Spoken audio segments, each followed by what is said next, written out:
عليكم ورحمة الله. نحمده ونصلي على رسوله الكريم. أما بعد، أعوذ بالله من الشيطان الرجيم. بسم الله الرحمن الرحيم. يا أيها الناس اتقوا ربكم الذي خلقكم من نفس واحدة وخلق منها زوجها. القرآن. وقال النبي صلى الله عليه وسلم: الدنيا كلها متاع وخير متاع الدنيا المرأة الصالحة. الحديث. সর্বোপরি শুকরিয়া জ্ঞাপন করি মহান আল্লাহ রাব্বুল আলামিনের দরবারে ইলাহিকে সকলে সমাবেত কণ্ঠে এক বাক্যে বলে উঠি আলহামদুলিল্লাহ। দরুদ ও সালাম বর্ষিত হোক বিশ্ব নবী সাল্লাল্লাহু আলাইহি ওয়াসাল্লামের রওদাতুল আতহারি, যার মাধ্যমে আমরা কোরআন পেয়েছি, যার মাধ্যমে আমরা হেদায়েত পেয়েছি, যার মাধ্যমে আমরা পেয়েছি উভয় জগতের সফলতার চাবিকাঠি। তাহার শানে বর্ষিত হোক অসংখ্য দরুদ ও সালাম। আমরা সকলে বলি সাল্লাল্লাহু আলাইহি ওয়াসাল্লাম। অতঃপর আজ এই মহতী অনুষ্ঠানের সুনামধন্য মহামান্য সম্মানীয় সভাপতি সাহেব, সুদক্ষ পরিচালক মন্ডলী ও বংশভূমিষ্ঠ একাধিক বিচক্ষণ বিচারক মন্ডলী ও আজকের সুধী সকলকেই জানাই আমার হৃদয় নিংড়ানো এক একটি লাল গোলাপের পাপড়ি দ্বারা হাজারো শুভেচ্ছা, উষ্ণ অভিনন্দন ও মোবারকবাদ। সম্মানিত উপস্থিতি, আজ এই অনুষ্ঠানে বক্তৃতা পর্বে আমি যে বিষয়টি চয়ন করেছি সেটি হল ইসলামে নারীর মর্যাদা। আসল উক্ত বিষয়ের উপর দৃষ্টি নিক্ষেপ করি। এ বিষয়ে বলতে গেলে সর্বপ্রথম আমাকে বলতে হয় Islam is the complete code of life. ইসলাম একটি পূর্ণাঙ্গ জীবন ব্যবস্থা। এ মর্মে কোরআনের বাণী আল ইয়াউমা আকমালতু লাকুম দীনাকুম এবং ইন্না দীনা ইনদাল্লাহিল ইসলাম। সম্মানিত উপস্থিতি, ইসলামের নারী পুরুষ নির্বিশেষে সকল মানব মণ্ডলীকেই দিয়েছে সমধিকার। বিশেষত ইসলাম নারীকে যে মর্যাদা দিয়েছে পৃথিবীর অন্য কোনো ধর্ম তারা দিতে পারেনি। লক্ষ্য করুন, ইসলামের বার্তাবাহক বিশ্ব নবী সাল্লাল্লাহু আলাইহি ওয়াসাল্লামের আগমনের পূর্বে যে নারীর অবস্থা ছিল অত্যন্ত শোচনীয়, যে বর্বরতার যুগে নারী জাতি ছিল ভোগের সামগ্রী, পুরুষেরা যা ইচ্ছা তাই তাদের উপর ব্যবস্থা করবে, এক কথাই সামাজিক ভাবে নারীদের কোনো অধিকার ছিল না। শুধু তাই নয়, বরং কন্যা সন্তান জন্মগ্রহণ করলে পিতা কলঙ্ক ঢাকার জন্য সন্তানকে জীবন্ত দাফন করত। ইসলাম এসে ফিরিয়ে দিল তাদের সার্বিক অধিকার। কিন্তু আজ আধুনিক পাশ্চাত্য শিক্ষার প্রভাবী এক গোষ্ঠীর দাবি যে ইসলাম নারীর স্বাধীনতা হরণ করে পর্দার আড়ালে বন্দী করে রেখেছে। তাদের এই ভ্রান্ত মুখোশ খোলার জন্য আজ আমি কিছু বলতে চাচ্ছি।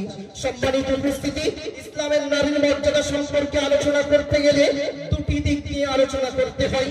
নাম্বার ওয়ান, অন্য ধর্মের নারীর অবস্থান ও মান সম্পর্কে সমকালোকপাত।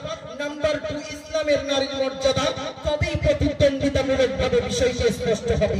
আসুন সর্বপ্রথম আমরা প্রথম দিকটিতে আলোকপাত করি। নাম্বার ওয়ান, হিন্দু ধর্মের নারী। প্রাচীন হিন্দু শাস্ত্রে আছে মৃত্যু, নরক, আগুন, বিশ্বর এর কোনটি নারীর অপেক্ষা মারাত্মক নয়। যুবতী নারীদেরকে প্রতিমার উদ্দেশ্যে, দেবতার সন্তুষ্টির জন্য, বৃষ্টি ধন দৌলত লাভের জন্য বলি দেওয়া হতো। স্বামীর মৃত্যুর সাথে সাথে স্ত্রী সহ মৃত্যুবরণ বা সতীদাহ প্রথা পালন করা এবং নারীকে সকল পাপ, অন্যায় ও অপবিত্রতার উৎস বলে ঘৃণা করা হতো। শুধু তাই নয়, বরং নারীকে প্রকাশ্যভাবে বাজারে কেনাবেচা করা হতো। এই ছিল পূর্বে হিন্দু সমাজের নারীর অবস্থা। নাম্বার টু, ইহুদি সমাজের নারী। ইহুদি সমাজেও নারীর অবস্থা ছিল অত্যন্ত মারাত্মক। স্ত্রীর হায়েস বাড়ি সরব শুরু হলে তাদের স্বামীরা ঘর হতে পার করে দিত। নারীকে পরিত্যক্ত সামগ্রীর ন্যায় ব্যবহার করা হতো। সন্তান প্রসব, লালন পালন ছাড়া দ্বিতীয় কোনো অধিকার ছিল না।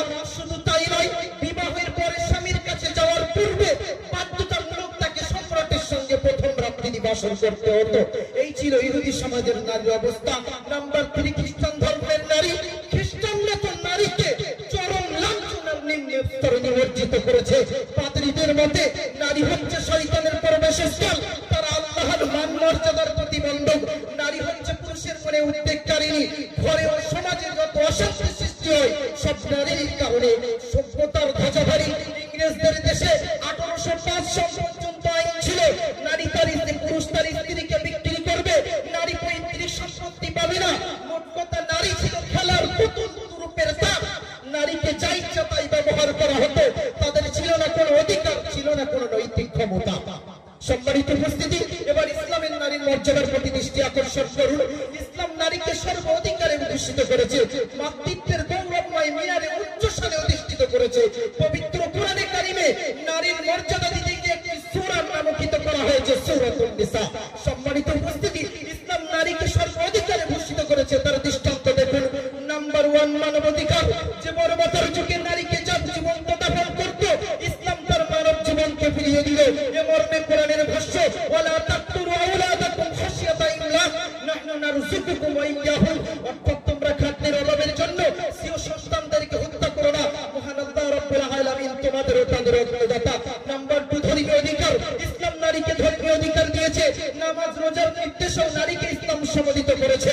নবীজি সাল্লাল্লাহু আলাইহি ওয়াসাল্লাম নারীদেরকে বলেন, তোমরা বেশি পরিমাণে সদকা করো, আমি তোমাদের বেশি জাহান্নামে দেখে এলাম। বিচার দিবসে নারীকে স্বীয় ধর্মীয় দায়িত্বের ব্যাপারে জবাবদিহি করতে হবে এবং ফলাফল ভোগ করতে হবে। নাম্বার 3 সম্পদের উত্তরাধিকার। সম্মানিত উপস্থিতি, ইসলামের আগমনের পূর্বে নারী পৈতৃক সম্পদের অধিকার হতে বঞ্চিত থাকত।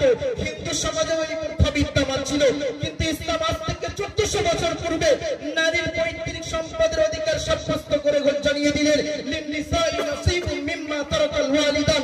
অর্থাৎ মেয়েদের রেখে যাওয়া সম্পত্তিতে, মেয়েদের পিতামাতার রেখে যাওয়া সম্পত্তিতে অংশ বিদ্যমান।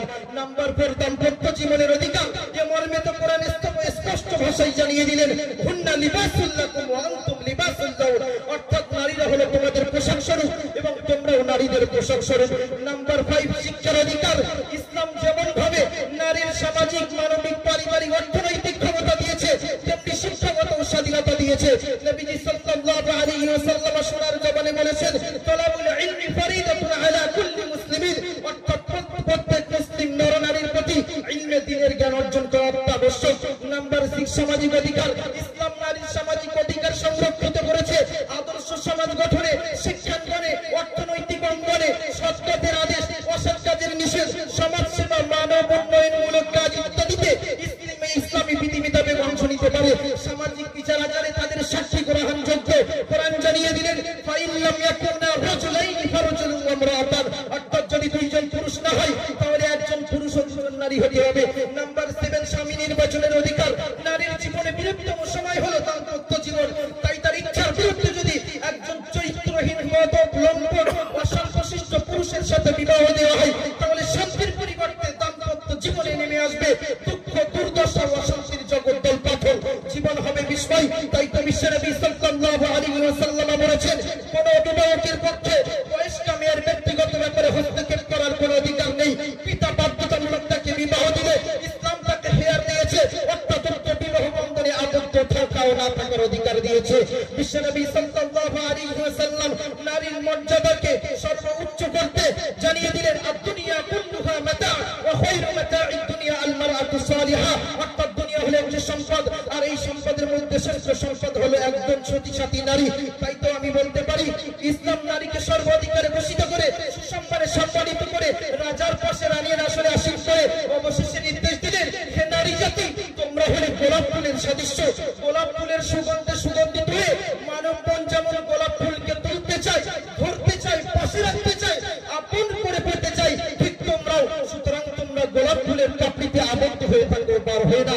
তাই তো আজ এই অনুষ্ঠানে আমি শেষ লগ্নে দীপ্ত কণ্ঠে বলতে পারি, পৃথিবীর বুকে সর্বপ্রথম যে ধর্ম নারীর অধিকার ফিরিয়ে দেওয়ার দাওয়া এবং তা বাস্তবায়ন করে দেখালো, তাহলে একমাত্র ইসলাম, ইসলাম, ইসলাম। তাই তো গভীর কণ্ঠে বলি, ইসলামের শান্তির বাণী মধুর কণ্ঠে বলো, ইসলামের শান্তির বাণী মধুর কণ্ঠে বলো। সব ভেদাভেদ ভুলে গিয়ে মিলেমিশে চলো। ইসলাম সদা শান্তি চাই, চাই না সন্ত্রাস। কল্যাণ চাই সবার করে, করে না সর্বনাশ। মিথ্যা করে রটাই যারা ইসলামের দুর্নাম, মানবতার চিরশত্রু তারা যে নরধাম। ওয়া আখির দাওয়ানা আলহামদুলিল্লাহি রাব্বিল আলামিন। আসসালামু আলাইকুম ওয়া রাহমাতুল্লাহ।